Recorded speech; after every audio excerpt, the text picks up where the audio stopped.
Welcome back, everybody, to a much delayed hobby review by Hans. Sorry about the delay. I moved, as you can probably tell by the fact that my entire everything here is different.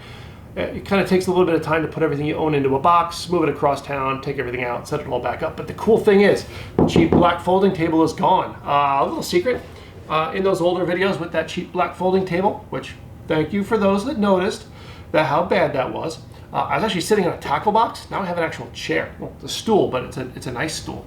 Anyway, the other big difference is I got display cases on my right, your left, my left, your right, that show all of my currently built model kits. I might give a little more detail on that another time, except on the top, well, your top right, my top left, that's all my film camera stuff. Of course, the video camera that's filming me is not in the case, but it doesn't go there anyway.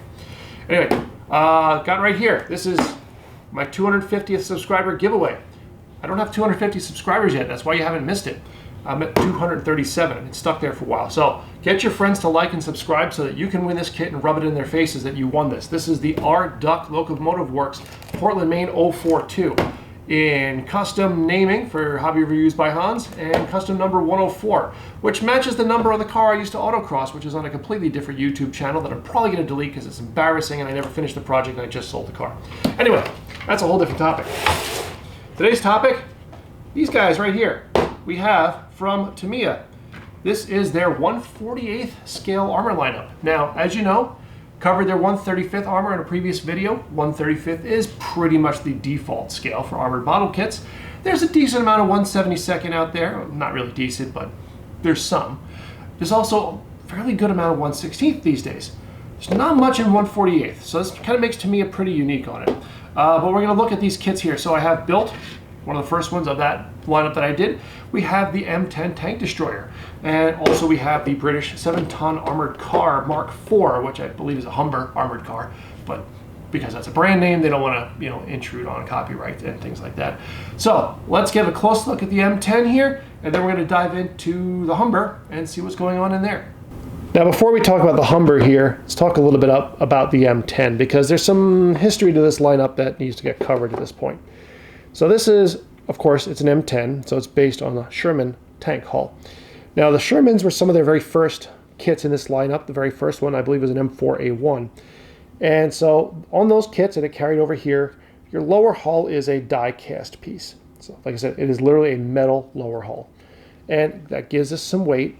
It doesn't quite give it as much detail on the lower hull. Like, for instance, these are a couple of plastic hatches. If I recall, those cover the screws or something that attach to the upper hull. But the lower hull is die cast. The rest of it's plastic. And later tank kits, they did go to a plastic hull, and they had some metal weights in there. The Humber, though, does not. So depending on where you are in the lineup, you may or may not have a plastic lower hull, you may have a metal lower hull, you may have no metal at all in there. Anyway, this is the pretty standard box art that they have for the 1/48th scale kits. You'll notice the black border, which very visually differentiates it from most of your other Tamiya armor kits, and pretty typical Tamiya otherwise. So you have your box art on the top, same box art repeated on the sides, of course. 1/48th scale, I forget what the MM stands for, but kit number 87 in the lineup. As always, it's Tamiya, so figure included. Gives you a little bit of information and some side views on the side here. Because it is Tamiya, most of your stuff is going to be in Japanese. Same on the other side, top view, various Japanese markings. Again, 1/48th, military miniature series, 1/48th scale, so that's what your MM stands for. Now, when you open this guy up, you're going to notice one thing real quick compared to your regular Tamiya. You ain't got much in there, right? Not much at all. But let's start talking about the instructions here first.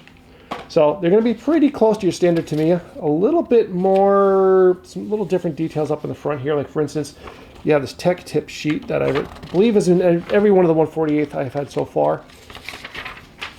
It just gives you some basic techniques on how to do stuff. Interestingly enough, this is printed with like a blue scale ink, whereas most of their stuff is black and white. It's just a very noticeable different tone on there, but it's just generic how to build a model type stuff, which I think they've been going to a lot more lately, as just the old guard like me aren't really building as many models, and it's hard to get newer people in there. So you have a background information sheet, which is nice, a couple different languages, just some basic information on the car. Of course, has your color scheme there. Now, if you notice, there's one color scheme, just one. Usually Tamiya gives you a couple, but on these guys, you're usually just gonna have one color scheme. Instructions, you are classic Tamiya here. I mean, honestly, other than the fact that it's funny, the sheets are actually a little smaller to fit the boxes, but your typical black and white line drawing stuff here, pretty simple. Now your hull, it's an armored car, so it's not quite your regular tank hull. So it's more of a two-piece top-bottom hull, a couple of side plates. And that's one of the things with this scale, your parts breakdown is a lot different than it really normally is in Tamiya stuff. No interior detail whatsoever. Not much detail in the kit, so your instructions are really, they're going to be pretty stinking quick and not many steps to it. So we're only looking at, for the full build here, including the figure, 15 steps. And there's just not much to these instruction sheets. Instructions are very simple. Parts breakdown is very simple. That's the kind of the theme of these. These are lightweight kits, both in size, in scale, and in complexity. Your hatch, of course, can be molded open on this one because it does come with the figure. Although, to be honest, not all of them do. The M10 didn't come with a figure. They do... I'm sorry, no, the M10 did come with some accessories and stuff like that. So, again, varies by kit. But when we're looking at the parts here, though, there is not much here. You have 2 bags of sprues, nicely positioned in the glare of the light. Bit of a thick bag on it. Let's open this guy up. As usual with Tamiya, kind of molded in a semi-close color. It's such a cute little thing, isn't it? Like I said, here's your upper hull, lower hull, side plates, various details on there, your figure.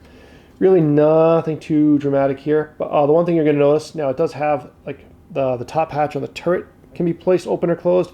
You're not going to have very many different options on how things get posed here. On your Pioneer tools, you have all your straps and stuff molded in, things like that. So very simple kit. This is honestly one of the more complex ones. And that is an interesting piece of slide molding right there. I've never seen that done before, where the part actually overcrosses the sprue, the runner on the sprue. That is pretty stinking different. I've never seen that before. But as far as everything else goes, I mean, you're looking at typical Tamiya quality. On your non-shown surfaces, like your interior stuff, you're going to see your ejector pin marks, your molding marks, your stuff like that. But on your exterior stuff, it's going to be very crisp. There is, of course, some seam lines and things like that, but typical Tamiya quality. You have your numbers stamped in there. Nothing really dramatic there. Now, because this is an armored car instead of a tank, you have wheels, not tracks. I will say on the M10, that did come with link and length tracks, which you're going to find on these pretty much exclusively. For this scale, Tamiya, it has not really done rubber band type tracks or individual link tracks. It's all been link and length from what I've seen. And your other, there's 2 of the same sprue, pretty simple stuff there. A couple of wheels, a little bit of stowage, some POL cans, fire extinguisher. Not much to it. Again, just 2 of this same sprue. So you're really looking, from a parts breakdown and stuff like that, you're looking pretty similar to like what your typical 1/72 plane kits are going to be for more basic stuff. And decals, small decal sheet.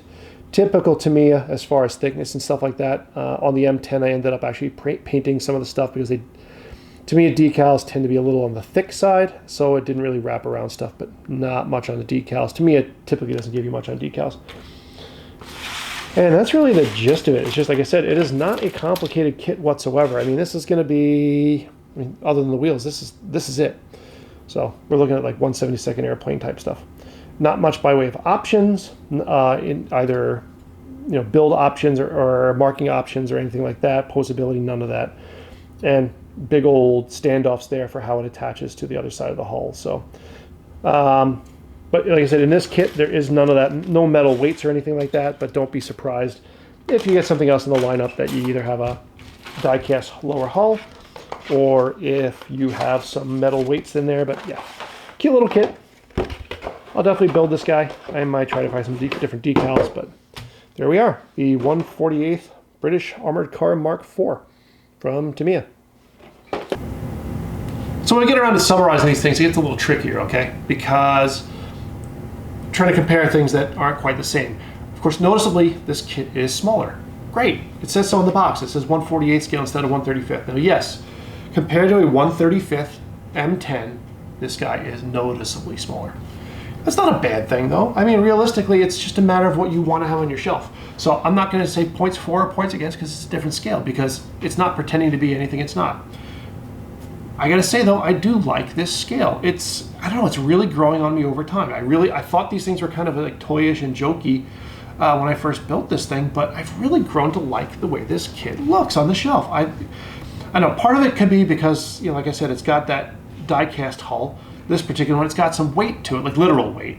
And in my mind, which of course appreciation for things is always an opinion, so it's all in your head anyway, in my mind that gives it some gravitas, that gives it some presence that it gives it. But it just looks really good. It does its job very nicely. So I'm not going to ding it for the size. What I am going to ding this lineup for, though, is the detail. Now, for instance, on this guy, I might not have mentioned it before, but where the hull attaches up under by the drive sprocket, there's some just big gaps under there. There's areas where they picked where they want to detail, and other areas didn't get any. Now, the M10 isn't too bad. When you look into your fighting compartment here, it's got about what I would say is the appropriate level for detail for what this kit is. But when you start looking at, like, you have the Nashorn, which is the Panzer IV based tank destroyer with the big 88 on it and the giant open top compartment. Like, that kit has like nothing on the interior. So that's kind of where the drawback of this. I think Tamiya went a little too far into the simplistic, and they could have just molded some stuff into the sides of that compartment. Just give it a little bit more than what it has, which is, it's unfortunate that that's missing there. The other thing too is like the inconsistency from this lineup. Like, for instance, I mentioned this has the die-cast hull in it for the lower hull. Later tanks have the weights in them, which is great. This guy doesn't have any of that weight in it at all. Now, whatever you think of those weights, it'd be nice to be consistent with what you have, right? So I don't know, it drives me nuts on that in that regard. But I mean, how am I going to rate these things for you guys? Well, if you're a casual model builder, if you're a beginner model builder, I love these things. These would be great for you. I'm only going to rate it like a B, just because I do think that inconsistency from kit to kit is going to weigh down on what your expectations will be compared to what you're going to get. Especially, like I said, if you get one of those early, like the Shermans, that have that die-cast hull. Honestly, it's a pain in the ass.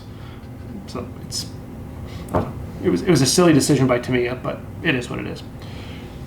But at the same time, too, you're going to enjoy these. The fit quality, it's Tamiya. They're going to fit nice. They're going to look nice. It can be a little trickier to paint because of a smaller scale, but seriously, if you're doing 1/72 airplanes, this is still a bigger scale, so your detail isn't as tiny as that. If you're more of an advanced builder, if you're a competition builder, you've really got to temper your expectations on these because of that detail level. You're not going to really go into contests with these kits looking to win unless you put a lot into them. And if you're going in there, you're expecting, separate hatch covers, separate periscope covers, posable this, posable that, all sorts of options. You're not going to get that from these kits.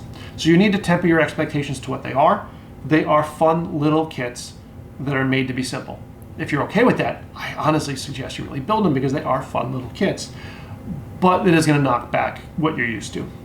And again, for higher level modelers, B. So straight B's all around for grading on these guys. Good little kits, not perfect, not awesome, not bad though either. Like I said, they're fun little kits, and I recommend picking up something from this lineup. Now, on that, it's time to bring this review to a close. As a reminder though, if I hit 250 subscribers, you could win this kit right here. Definitely put into the comments what you think of this review, because it's been a while. I'm out of practice and I haven't talked to any of you guys in a while. I got more stuff coming up, more giveaways coming up even after this one, but you gotta get this one first. This is Hobby Reviews by Hans, and I will catch you next time.